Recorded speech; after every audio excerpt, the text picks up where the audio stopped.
So it's 11:01. We're going to go ahead and call this meeting to order, if it's an order. And I'm just going to say this, please bear with me. This is my first public safety meeting, but I want to welcome you all here today and thank Jackie Hendricks and Elisa Dixon for being on this committee and supporting our city, on the public safety, side of that. So what we're going to do is we're going to start with Chief Holt. He has an item on the agenda. We got three now that we're going to discuss. But we're going to start with Chief Holt and on the body cameras. Thank you, Mr. Chairman. I'll try not to take up too much of the time, but I've distributed to the members and now to the mayor a potential contract that we're looking at for body cameras. I do want to give a little bit of background in case you don't know kind of how our system works. We all hear about body cameras, but it's that sausage that we talk about, how it's all put together. You guys definitely need to understand that. So I'm going to do the best job I can to explain that. So we call it our ecosystem. So it's made up of in-car cameras and body cameras. So along with that, we have a hardware side and we have a data storage side, or a camera footage storage side. So you have to manage both of those. Obviously the hardware, that's the physical cameras that you see the officers have on their chests. That's the cameras that you see mounted inside of the patrol cars. And inside the patrol cars, there's multiple different views that provides. So these are networked together in a way that so when an incident occurs, we can look at that incident literally from multiple different perspectives. And our goal, obviously, for transparency purposes, for evidence collection purposes, for all the things, is to have as many angles of everything, every contact that every police officer has as possible. And as I've said many times, our current numbers right now is our officers have about 120 contacts every 24 hours. So you can imagine that data and video footage is huge. Those files are huge. Takes up a lot of digital and physical space. So just to speak up to our current situation on the storage side, let's talk about that first. We use kind of it's called data center storage, and that's, just think hard storage. That's if you think of a hard drive on steroids, basically it's a server. And the amount of information and video footage that we gather, which is a good thing because it pays off, that takes up a lot of that space. So in order to continue to do what we've been doing with data center storage, it costs, I'll make sure I say this right, $300,000 per year to sustain what we're doing now. Because you're buying a server about every 18 months. And those cost, I'm told, $150,000. That came from our IT department. And we've bought several of those over the years. That's not sustainable. It doesn't make good sense, and it's definitely not IT's recommendation to us that we should stop doing that. Takes up physical space, takes a lot of manpower. So where we are right now, if you look, if you think 100% capped out of storage, I think it was 2 days ago, we were at 92%, which means we're close. And what that means is how that affects the end user or us is an incident occurs, and we need to be able to see that body camera footage quickly. That delays that. A week ago we were at 102%, which meant we couldn't upload videos immediately. So we're band-aiding it, which is what we do, which takes a lot of manpower. Officers are involved in it, IT's involved in it, and that means going with every single file and finding dead space. Cameras that were accidentally turned on, cameras that should have been turned off, earlier than they were. The contact is over, and then there's video of an officer standing around in the parking lot by themselves. So what we try to do to make that percentage go down so that we can still upload when we need to is very labor intensive, and expensive. So obviously that's not a cost effective way to do that. So that's the storage side. What this contract will do, or this proposal that I'm going to put before you at the next council meeting, is cloud storage. That's the industry standard now. All departments of size do that. It's easily retrievable. It's managed. It's there. It doesn't go away. And it'll speed up those upload speeds. So if you think about it, 10 officers working a shift, you have 10 body cameras. it uploads to the cloud instead of having to come to the police department and it upload to our hard server where it's geographically constrained. It's uploading to the cloud all the time. So it's freeing up that space as it's building into it. So that's the main positive for me is the storage. The hardware side, that's like cameras. That's the actual cameras, the chargers, the docking stations that comes with all that. So our ecosystem years ago we started building is with a company called Motorola. They have what's called WatchGuard in-car cameras. With those, we don't have a lot of issues with those. The in-car cameras are a lot more straightforward than the body cameras are. So we've built that ecosystem, and all of our cars have a Motorola WatchGuard in-car camera, which is great. It still serves the same storage situation, so that it takes up space, but the hardware itself, they support it. It's not an issue. What's changed over the past couple of years, the body camera that we were using, it's an old technology. They've moved away from it, maybe a couple of generations at this point, to where they no longer service those. They no longer, like if one breaks, our option is to throw it in the garbage can and buy a new one at $1,500. And then when that one breaks, we throw it in the garbage can and buy another one. Not cost effective, not effective at all, in my opinion. What you have before you there are the numbers for a 5-year contract, and it will have all the latest body camera technology. Will have that. It will feed into cloud storage, so that's not an issue, and they service these. If an officer, if it gets submerged, if a car runs over it, all these things happen. Or if there's something wrong with it, you send it back, you get a new one. And that is supported throughout this 5-year period. One thing I thought was really interesting with this is at the 3-year period, regardless of the situation with our hardware, with our cameras, they supply us with the latest technology as of that 3-year period. So 3 years from now, no matter what, we give them all of our body cameras, they give us back the new technology at that moment, which will kind of sustain us for the remainder of the 5 years. And then, of course, at 5 years, then we decide if we want to continue with this or not. Before I get into what this is going to cost, what questions can I answer for anybody about cameras, the hardware, the storage?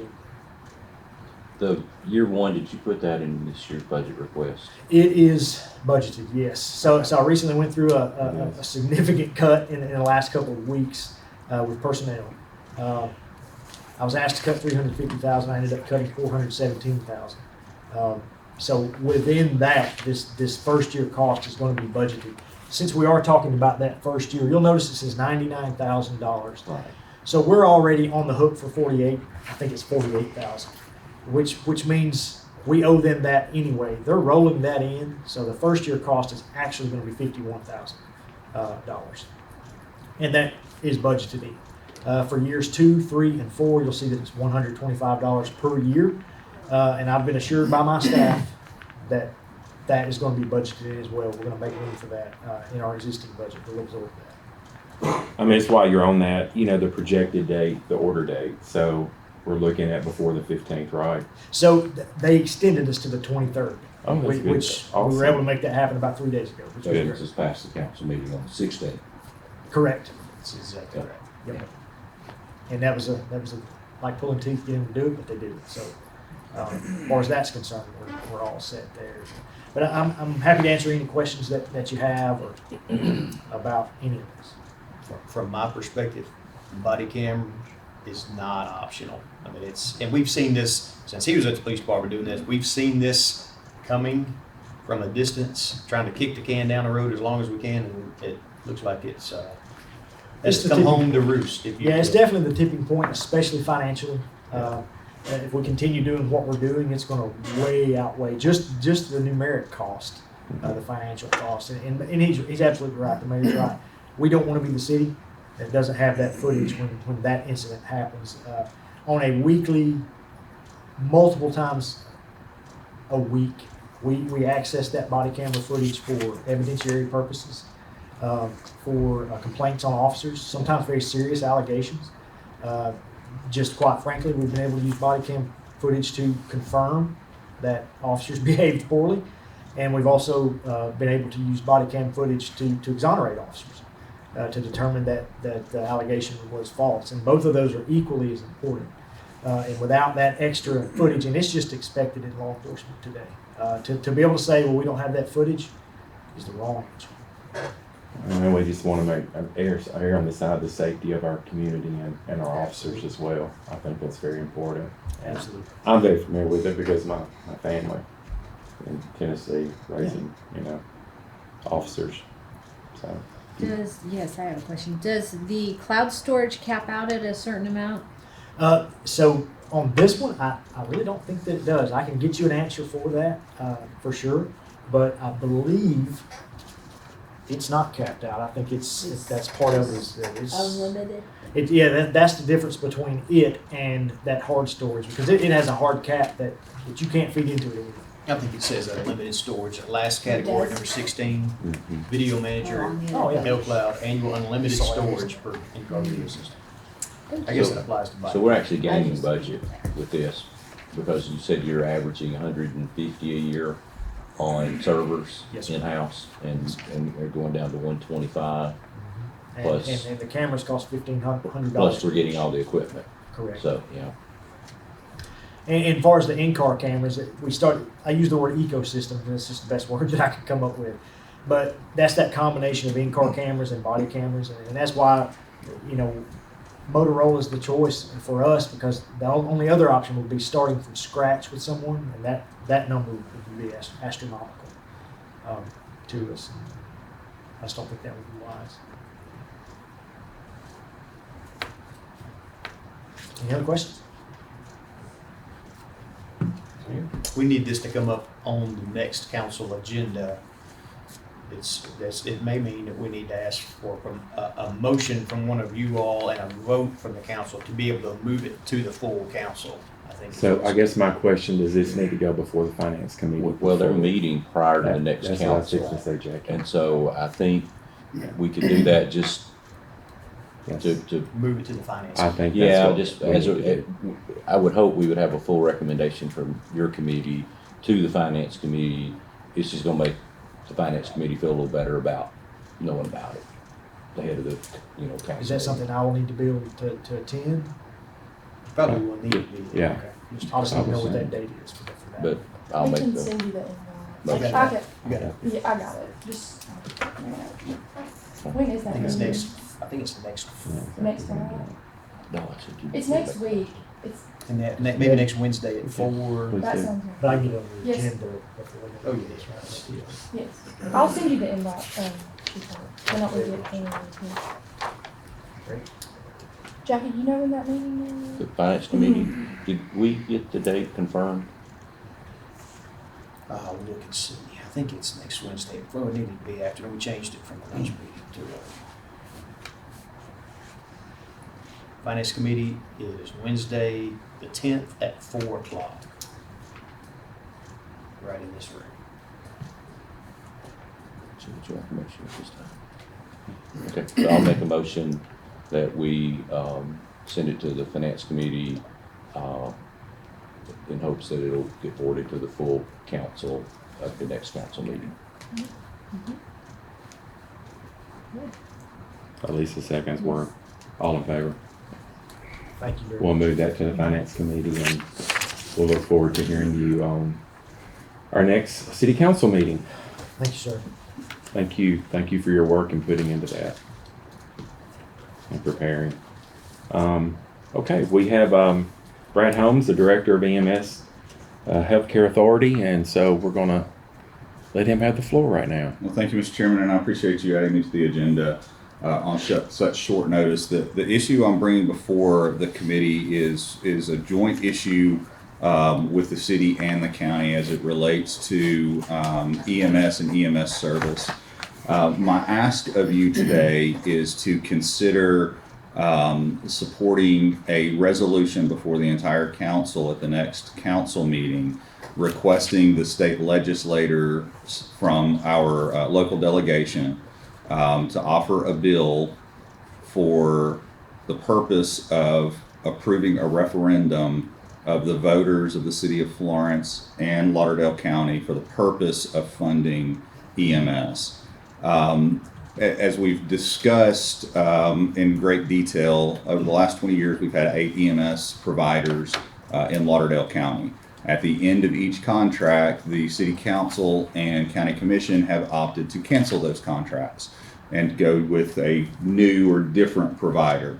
And so we found ourselves in this evolution of every 3 years, the employees of that EMS service don't know if they have a job, they don't know if they're going to have to change retirement and all of those things. What we're trying to do is stabilize that, as well as provide the appropriate level of response that the city council desires, the county commission desires, but ultimately that the members of our community desire. And so as part of this process, since I was appointed to this position, we have contracted with Fitch & Associates, and we've done a countywide study of EMS. In front of you, you have an appendix to that, which is the financial models.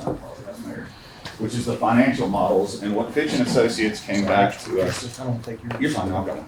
What Fitch & Associates came back to us with is that we as a community have basically 3 options. Option 1 is continue with the status quo, continue to contract out with a private EMS service every 3 years.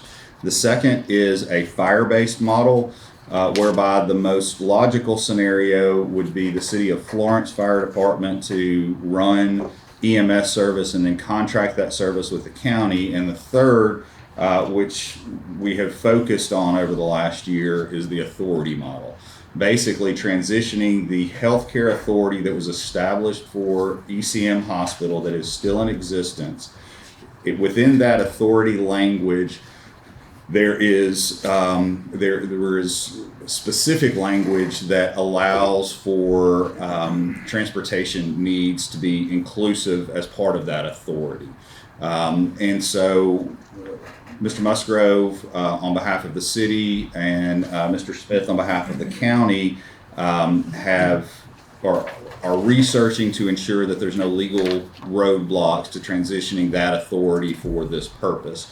The idea of which would be, if the authority model were to be passed and supported by the council and by the commission, that the authority would purchase the assets, which would mean they would buy the ambulances, all the equipment in the ambulances and whatnot, and then contract out the professional service of the paramedics and the medics on those vehicles. Basically, we would be leasing, if you will, our assets to that company. What that does is protects us because we are in such a closed market.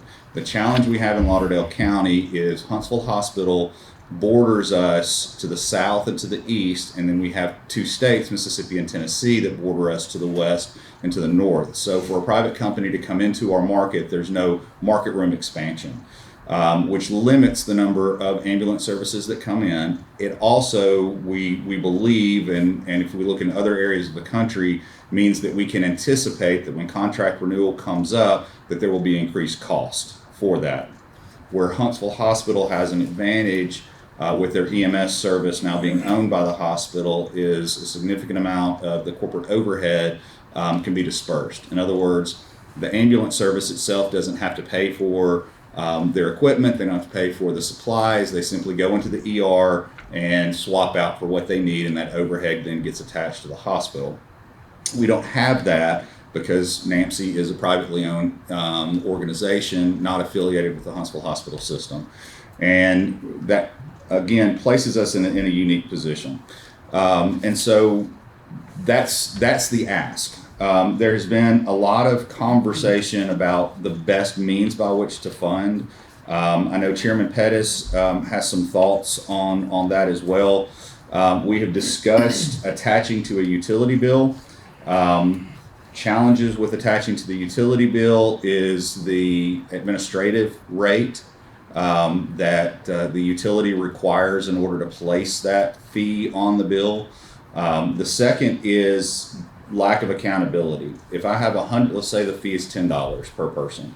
If I have a $110 bill and I pay 100 of that, but I don't pay the 10, the utility is not going to they're not going to take any punitive action against me. What the utility cares about is getting the utility money. And so we have seen this in other areas where it's attached to a utility bill, particularly with water authorities throughout Lauderdale County that have their bill attached to Florence Utilities, where a taxpayer will pay the utility bill, not pay their water bill, because it will take time then for the water company to figure out that the bill hasn't been paid and to seek redress for that. So we don't know we don't believe that that's a plausible option. We have talked about car tags.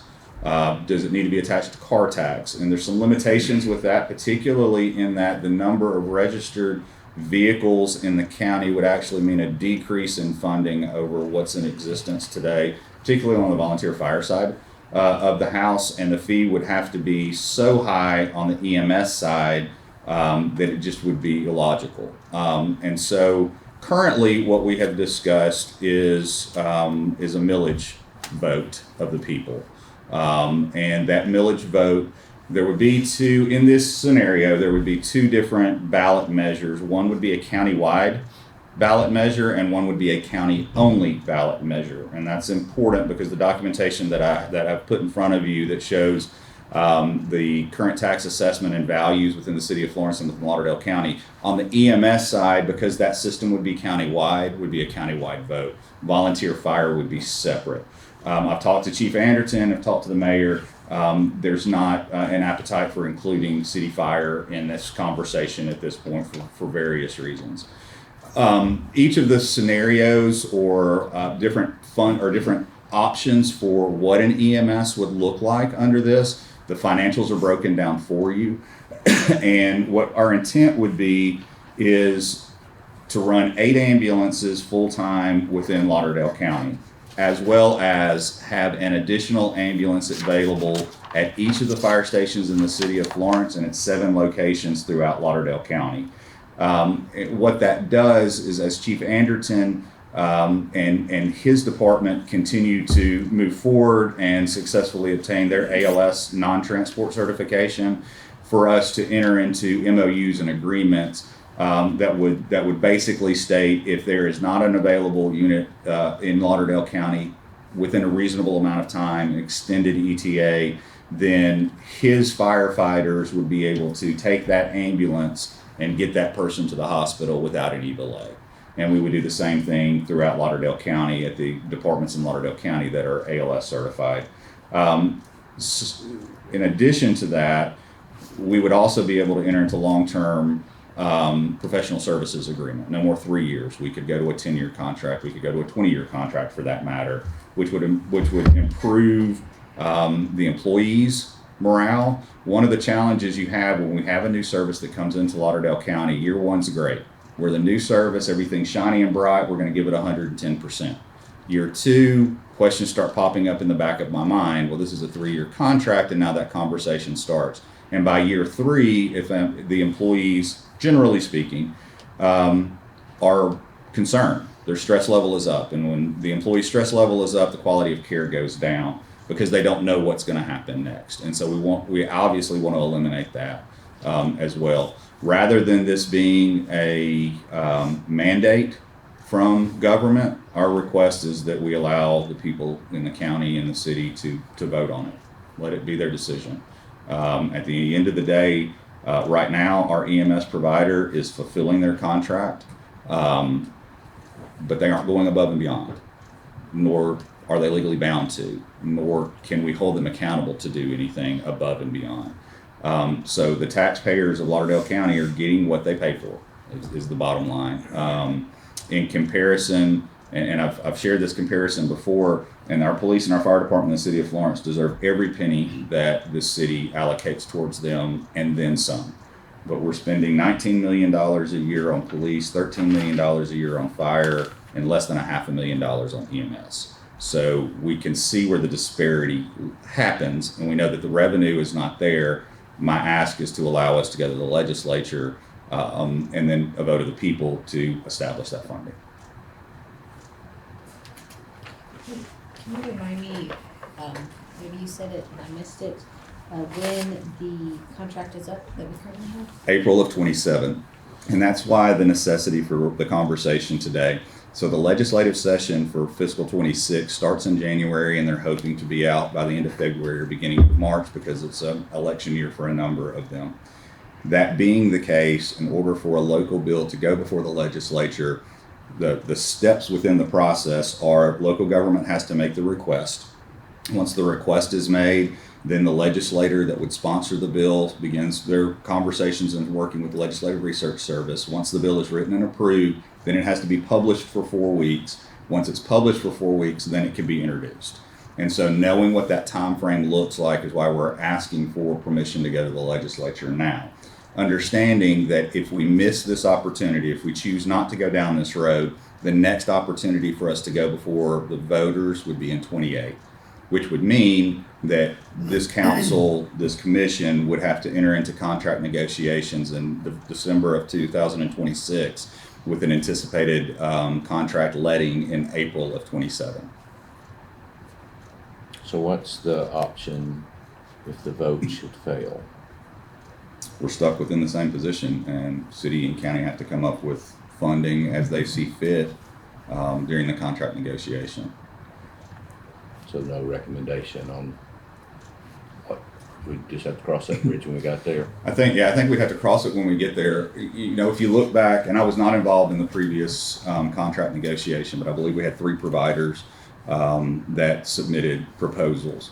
Helen Keller being one, Lifeguard, the current ambulance service, and then another ambulance company from South Alabama that I believe was tossed because of some previous issues that other jurisdictions had with that ambulance service. As I understand it, and Chief and Mayor and Chairman, you may be able to add some more light. As that conversation happened, there was a split between the city and the county as to which contract to take. And because there was a split, it allowed for negotiation with a provider. During that negotiation with the provider, the subsidy was decreased, but the terms were also changed. And when the other ambulance service was reapproached, they were not willing to do so without a subsidy as well. So if all of that stays true, then I think we're in the same boat we're in right now, where we're gonna have to pay. In addition to that, we know that costs are on the rise. I see the financials from the current ambulance provider. They are operating at a loss, but they're able to make up for that loss 2 ways in Lauderdale County. One being the air ambulance service that's also owned by the same company, and there's equipment purchasing rates that are cheaper in Alabama than in other areas, so they can kind of make some of that up on the corporate side, where they might show a local loss, they're going to show a break even or positive on the corporate side. Mr. Chairman, may I speak? Yes, sir.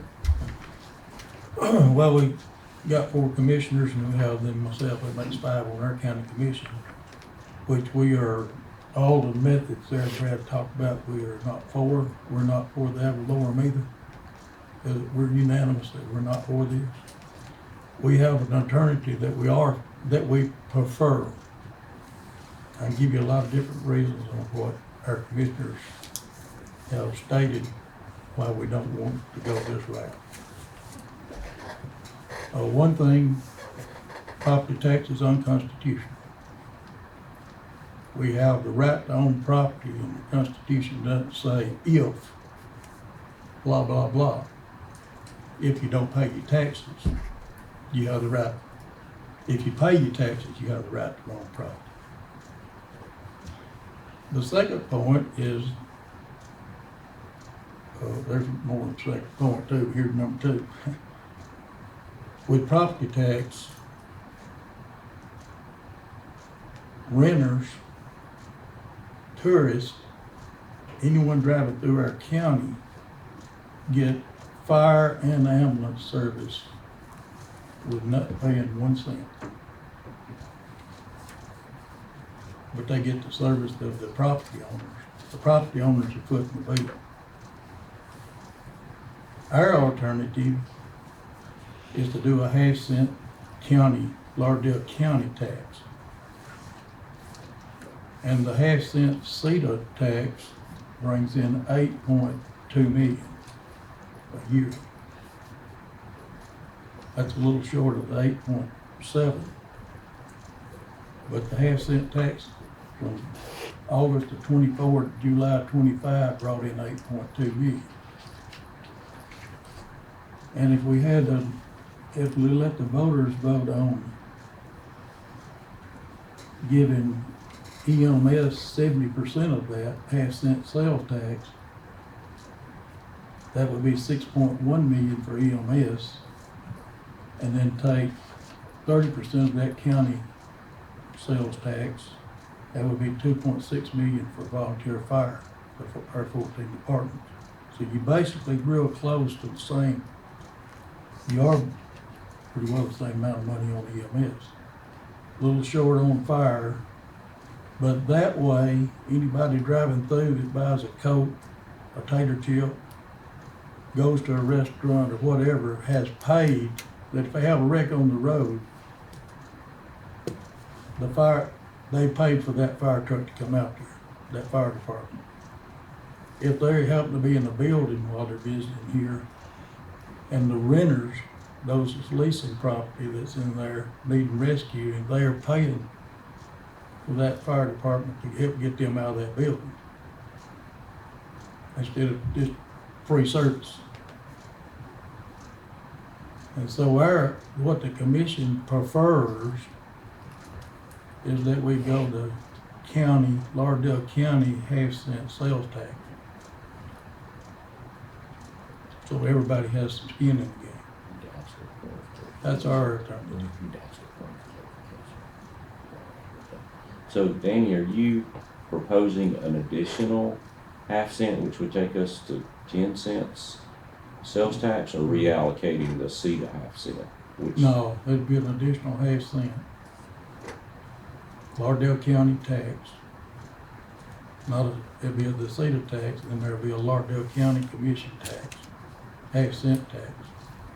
So that'd put us to a double-digit tax Which rate. puts us at 1.5 with the county. Yeah, It would be in the CD, and also then remove, because that would be collected within the city limits as well. would be what you're collected proposing. everywhere. Well, I mean, yeah, it'd be, like CETA, we send the half-cent over to CETA board. This would be the 70% going to the authority, 30% divided with 14 fire departments.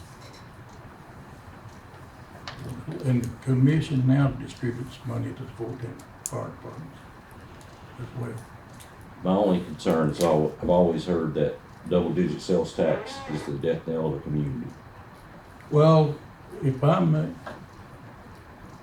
reading the McDonald's, Jack's, and whoever's traffic, I do not think, and as a matter of fact, all my commissioners told me this last night, I don't see any way that the voters in Lauderdale County that's already got their property tax up $300 more a year is going to vote to increase their property tax. But with this, if the ballot reads that we're removing, and this will be a part of it, we're removing the $50 fire fee and creating, we're removing that property tax and creating a half-cent sales tax to fund ambulance and fire. At least you got a positive in it when a person goes see the ballot. The other way is they're gonna raise my property tax, and they just did it 2 years ago. The local delegation won't pass, they won't move forward with, I can't imagine, with any type of legislation if both the city and the county don't approve. I would not support any effort at a half-cent sales tax rate if, and I love these guys, I kept wondering why in the world does the city and county not get along, and I realized we get in here and we're all fighting over the same limited dollars. I think, well, I guess that's it.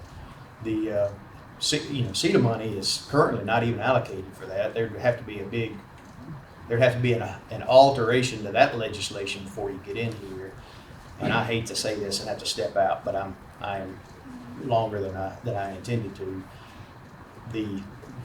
If it all falls apart, I hate to say it, but the nuclear option is the city will have to do our ambulance thing and the county have to do their ambulance thing.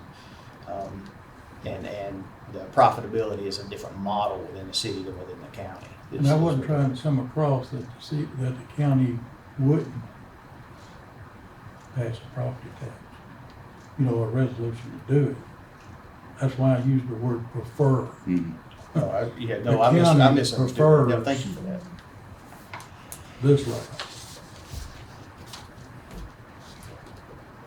I had a previous engagement. I was going to drop in and say hello, but I'm sorry Thank it's you, Mayor. open out. So you all have got this. Danny's good, great to see you all. I'm going to slip out and let further discussion go.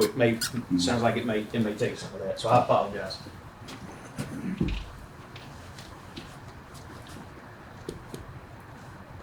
Mr. Chairman, and I would just say this from where I sit, because I work for both the city and the county. My intent is to try to take, and I know that I can't do this completely, but to take the pressure off of government as much as feasibly possible and put it on the back of myself and of the volunteer fire departments to educate the community to make the decision. I know at the end of the day that that the voters are going to look at the body that passed the resolution, and I also understand and recognize that the tax system in Alabama is regressive at best across the board. Nobody likes it. I don't like it. I don't like the thought of having to come before a committee and ask for your approval to seek a tax increase. But the reality is that with emergency medical services in particular, the dynamic has changed. 30 years ago, it was the funeral home that was sending an ambulance, and the intent wasn't to get you to a hospital, it was to pick you up before you passed away to get you to the funeral home. That started transitioning into the rescue squad model, which was great when people were willing to give up their time and volunteer reliably to be able to respond to those calls. Now we have found ourselves in this new evolution of emergency medical services where there is a level of expectation that has been created throughout our communities that if they call, they're going to come. And EMS within the healthcare system is unique in that if I go to the emergency room right now, I'm going to tell the triage nurse what my symptoms are, and they're going to place me in order based on my symptoms. Within emergency response, we can't do that. It's first come, first serve. And so as a result of that, the volume of service vehicles that we need in order to meet the demand is significantly different than any other area within healthcare. We budget the number of firefighters and police officers based on a worst case scenario or most likely case scenario. What we have done with the EMS contract is said, this is the amount of money we're willing to spend. How much can you give me for that? And frankly, with all due respect to all the elected officials, that's just not sustainable. And the only way that I see to fix that is to create a stream of revenue that can efficiently fund it. I do believe that we need to have control over the resource because there is nothing that stops Lifeguard from exercising their 120-day out right now, canceling that contract, and us being left with no provider. Do I think that that's logically going to happen? No, I think somebody else would step up and do that. But at the same time, there's always going to be cost associated with that. There are times right now where we don't have, where all of our units in Lauderdale County are tied up, and we will call for mutual aid. The three places we can call for mutual aid are Colbert County, Lawrence County, and Limestone County, all three of which are part of the Huntsville Hospital system. Their policy is if they have if they have two or less available units, that they will not answer that mutual aid request. And I can't blame them for it. Just like if we have two or less in Lauderdale County, I'm not going to allow our ambulances to go anywhere else. Huntsville Hospital has an advantage in that they never see themselves at what we call zero status, because the markets to the counties to the south and to the west, east and or west of them are also Huntsville Hospital counties. And so I just call for the next county over. So I'm never in a position to where I'm at less than staffing. So we are in a unique position. I completely understand and can't say that in context, I don't disagree at all with the chairman. The mechanism by which the funding comes from, I think is obviously a point of debate. The reality that we need it, I think is undeniable. And the question before both bodies right now, and if we need to have some further discussion, completely understand that. I do think that there is a means by which we can both consider the resolutions to start the process so that we can accomplish it this legislative session. Otherwise, we might find ourselves bogged down in debate and lose the opportunity.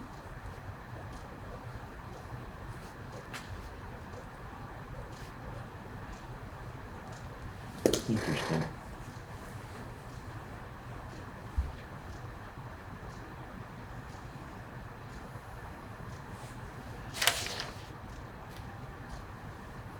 It's currently a 50-50 split.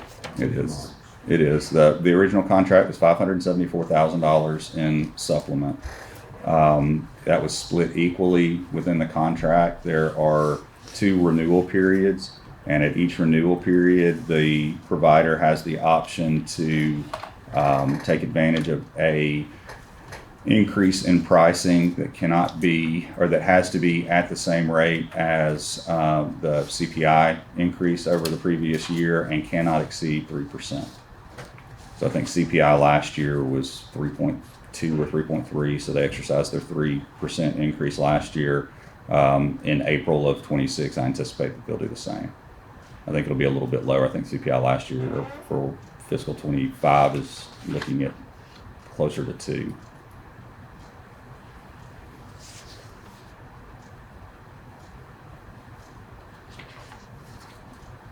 So this is beyond, or whatever, the memorandum of understanding. I heard you mention that, so got me there. So the memorandum of understanding would be if the county and the city opted to move to the authority model, which again I advocate for, then we would enter into MOUs with those fire departments throughout Lauderdale County, the city of Florence inclusive, that are ALS non-transport recognized and certified through the state, so that in times where we had a higher than average influx in call volume, that those ambulances would be pre-positioned so we could basically surge the system. Limestone County is probably a good example. Limestone County runs 6 ambulances throughout their county, but they have 8 additional ambulances that they keep on site so that they can surge their system if there's a mass casualty event or if there's the additional need. Within the contract, there's no language requiring lifeguard to have any surge capacity, nor was there any consideration for that. So as a result, 5 ambulances, 24 hours a day, 1 12-hour ambulance is what we have.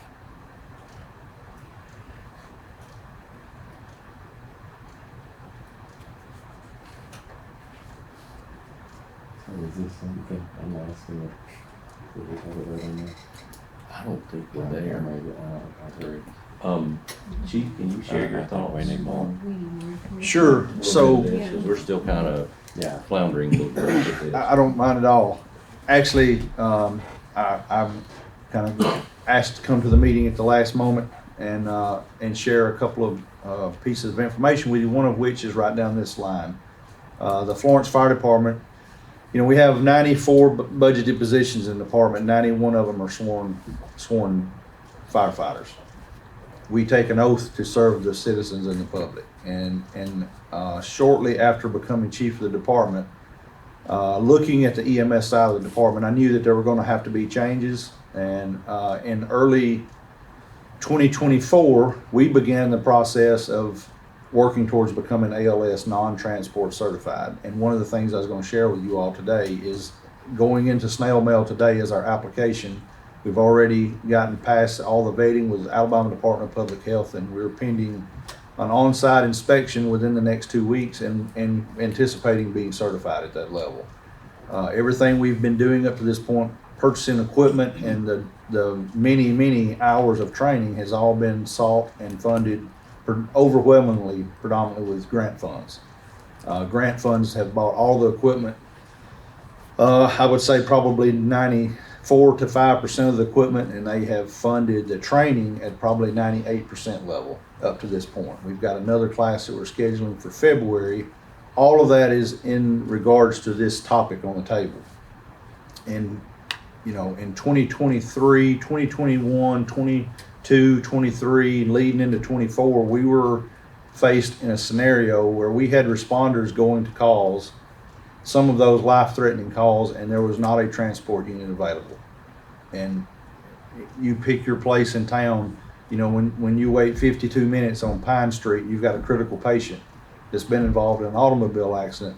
That's not a good scenario for anyone. And one of my goals with this is we may not be able to transport them by law, but we can get in a position to do more for them as a sworn officer in the department.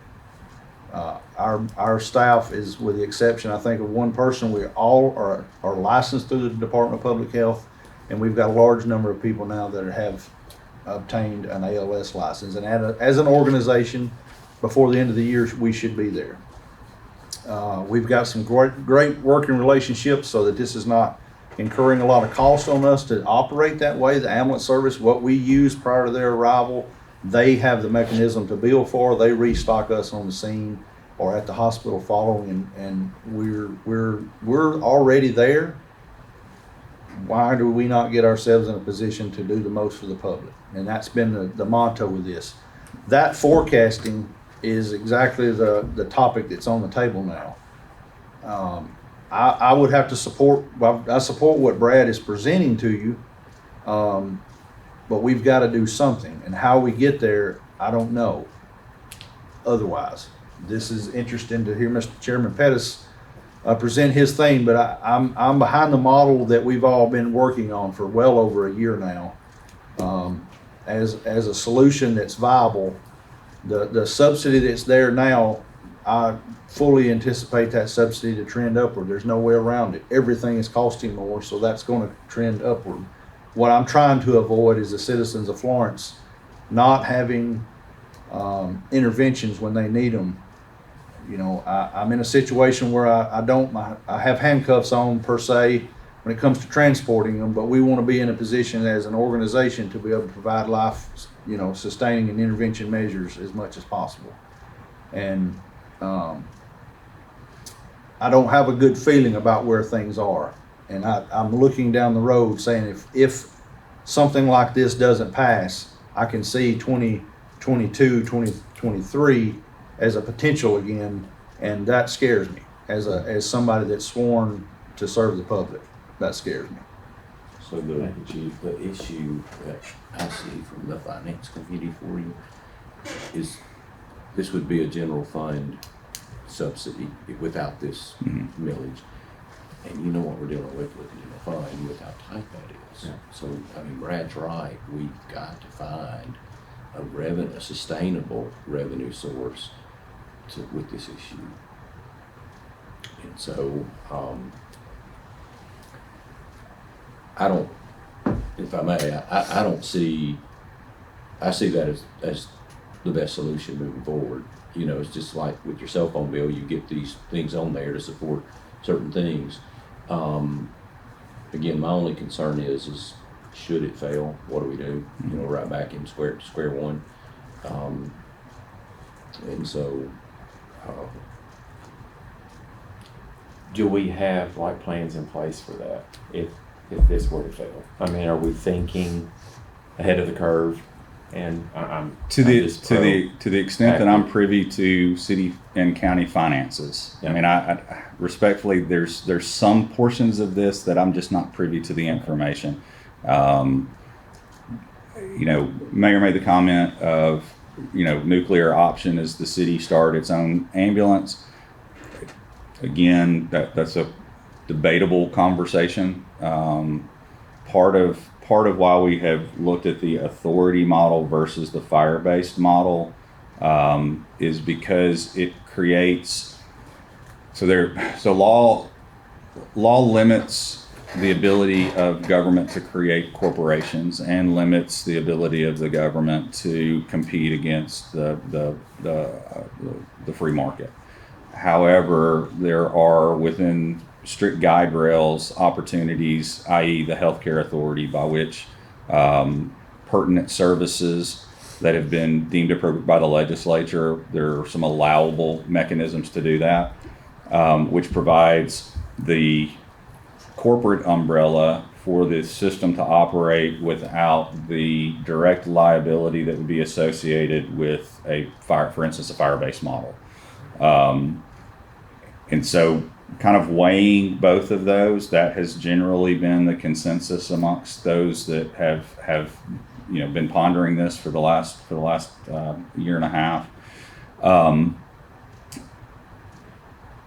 As far as contingencies go, just being very transparent, the list of available contingencies is extremely small. I mean, this would be a whole different conversation if the hospital itself were willing to create its own ambulance service. We've had those conversations, they are not. That being the case, absent a change of ownership, I don't see a hospital-based ambulance service being in Lauderdale County's future. Which then again comes back to that question of how much are we willing to spend and what are we going to get for that amount of money. And so those are more budgetary questions that I honestly I can't answer. I think Chief is absolutely right that the cost of the service will continue to increase. That's the national trend. It's not something that I foresee changing. Chief was smart in moving his department towards ALS because as we start to see, getting care to the patient is paramount to getting them to the hospital. Just that dynamic has shifted. What we have seen, just as reference, Fayette County, Alabama, their ambulance service left their county about 3 months ago. Their wait time for an ambulance went from 15 minutes to an hour and 50 minutes. And that's because those ambulances are now coming out of Tuscaloosa. And I think that would be what we are faced with, absent the additional funding. Beyond the golden hour. Yeah. I do have a recommendation for you as the chairman, if you would like to hear it. It appears to me that county would love to do the half cent. We would prefer to do the millage. The mayor's right. I don't think our legislative delegation they're not going to support it unless we're both in agreement with either. I think you've got to get the mayor and this committee in a meeting with the county, because if we don't resolve that issue, we're going to be at that split where county's paying for theirs, city's paying for theirs, and that's probably the least efficient way to do it. Mm-hmm. And so I think we need to get with the county and hammer that out, would be my recommendation to you. I think there needs to be more clarity to this. I'm not for tax increase. I will say that and support Mayor Tyler on that. I'm not for that. So I just think at this point we will put this at the table and we will re-adjourn. And if it means that we need to get here quicker and have a meeting, we can move quicker on this. It's time sensitive, so. And I think Mayor Tyler would probably set that meeting up for us. Okay. I can go ahead and set it up if you want to throw out some dates Okay. while everybody's in here. I'm out of town with work for 3 days next week. For 3 days next week? Tuesday, Wednesday, and Thursday. Okay. I'm available Monday or Friday, Okay. or the following week. Is Monday? We have a county commission meeting on Monday. You know, if it's before the county commission meeting, it wouldn't be a problem. So do you want to try to do? Can you do it Monday? You want to try to do that? It depends That's on. fine. If that's Do okay you want with to try to do you. it before the commission meeting on Monday? She's checking her calendar. Okay. Yeah. Monday, like, Public works. Yeah, days from now, that's pretty quick. Yeah, that's quick. Yeah, that's too soon. It's Yeah. up to y'all. We just need to be Monday in the agreement Friday the have 12th. something before the legislative delegation so they can follow. Agree. Yes, yes, sir. So we've got to, What's your timeline looking? Yeah. So Representative Pettis has agreed to carry a bill on behalf of the city and the county. The local delegation has agreed or has verbally given their support of doing that in the legislature, so long as the city and the county are in agreement on what the funding mechanism is. As far as the timeline goes, Representative Pettis would like to have everything to him by January the 13th. What I think the legislators, when the caucus met several weeks ago, they had instructed all of the legislators to get any local bills to them as quickly as possible in hopes that what happened last session with local bills didn't happen this time, where local bills ended up coming up at the end of the session and then got filibustered until sine die was complete and they were out. So, obviously the quicker the better, with the understanding we still have to publish for 4 weeks. So I know that kind of puts us in a tighter window. But I would say that if we had an opportunity to meet before Christmas, and then maybe the first meeting in January, that'd be the second week in January for the commission, and then the first week in January for the council. Then I think in the interim we can at least get the bill draft language together and leave the funding mechanism out until it's agreed upon. And then we can put that in if both parties are comfortable with going down that road. do we have numbers of separate models if we did split? Yeah. I think each side's gonna need to see that so that we kind of know what abyss we're looking at. Remember, And that's a yes or no. You don't have to provide that Yeah, for me no, today. yeah, but I we don't. get it. I'm not sure. I don't remember if within the study, if we broke it down that way. There's the second model that's in your financials is what the cost to operate in the city. Well, no, I take that I'm just back. thinking when The city second meets with model. the county, there may be some motivation there if they see those numbers. That's true. If we get us off center. We've already got the numbers for Tiller, Benton County. Yeah. I don't forget what they were. I'll get back to the committee to confirm, but I may have what that cost would look like, because we did it based on the last one, the fire department, the FD model 911 only, on the very last page. Now that was done using the PS8 and PS10 respectively for pay. So total expense is about between 8 and 9 million per year. For the city. No, that would be Oh, you said total expense. total expense, yeah, for the system to run, and that's based on 7 ambulances at 24/7 and 1 ambulance at a 12/7. So That's countywide, so $9 million countywide.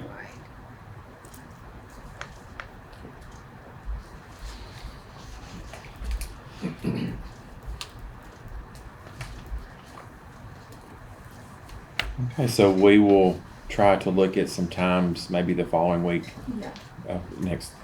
this next week. And Sydney or Kathy could send that out and try to get on everyone's schedule so we can throw out some times for that. And we'll get together on that with the mayor and everyone, so, You were talking about next week, Friday onward. yes, sir.